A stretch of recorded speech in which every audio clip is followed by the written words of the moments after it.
কুমড়ো না থাকলেও আমাদের এলাকায় এই বড়িগুলোকে কুমড়ো বড়ি বলে। এগুলো শুধু মাছের ডাল দিয়ে বানানো হয়। প্রতি বছরেই আমার মা আর আমার বোন বানায়। বাড়ির জন্য একটু রেখে দেয়, আমার জন্য একটু পাঠিয়ে দেয়।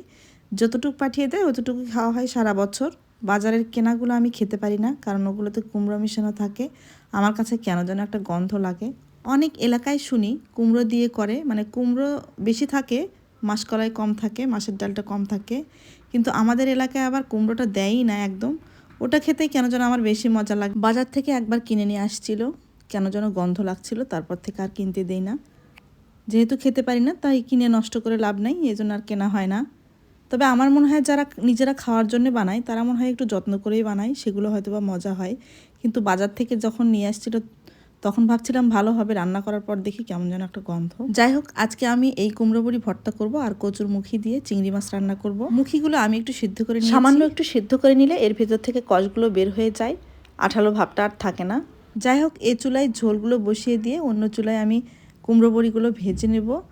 আর এই কুমড়ো বড়িগুলো আমি সরিষার তেল দিয়ে ভেজে নেব, এতে ভর্তাটা বেশি সুন্দর হয়। আঁচটা বেশি দিয়ে ভাজলে ওপরে পুড়ে যাবে, কিন্তু ভেতরে ভাজা হবে না। এজন্য একদম আস্তে আস্তে জাল দিয়ে ভেজে নিতে হবে। ভাজা শেষ, এখন আমি একটা বাটিতে উঠিয়ে নিব।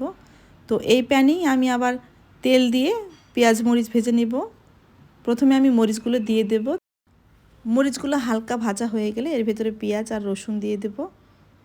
রসুনগুলো আমি আস্তই রেখেছি, কাটার প্রয়োজন মনে করিনি, কারণ আমি ভর্তায় যেহেতু করব কাটার প্রয়োজন নেই। এর ভেতরে একটু লবণ আর একটু হলুদ দিয়ে আমি ভেজে নিলাম। ভাজা শেষ হলো, এখন আমি বাটিতে উঠিয়ে নিলাম সবগুলো একসাথে।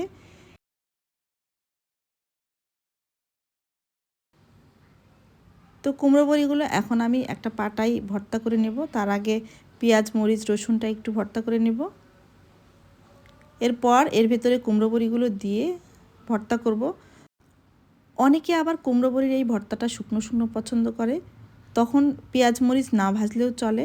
মানে কুমড়ো বড়িটা শুধু তেল ছাড়া ভেজে নিয়ে তারপর পেঁয়াজ মরিচ যেমন নর্মাল ভর্তা আমরা করি সব কিছু সেভাবেই একটু ছেনে নিয়ে তার মধ্যে দিয়ে ভর্তাটা করে। সেই ভর্তাটা আবার শুকনো হয়, এরকম আঠালো হয় না।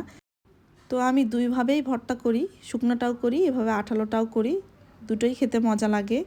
যাই হোক, ভর্তাটা হয়ে গেল। আর এভাবে পাটায় খাওয়ার অভ্যাসটা আমি ফেসবুক থেকেই পেয়েছি, কারণ ফেসবুকে অনেক আপুদেরই দেখি ভর্তার শেষে পাটায় ভাত নিয়ে খায়।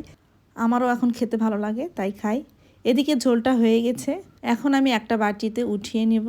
কচুর মুখির এই ঝোলটা আমাদের বাসায় সবাই পছন্দ করে, অনেক মজা করে খায়। তবে আমি আর আমার মেয়ে আরও বেশি মজা করে খাই।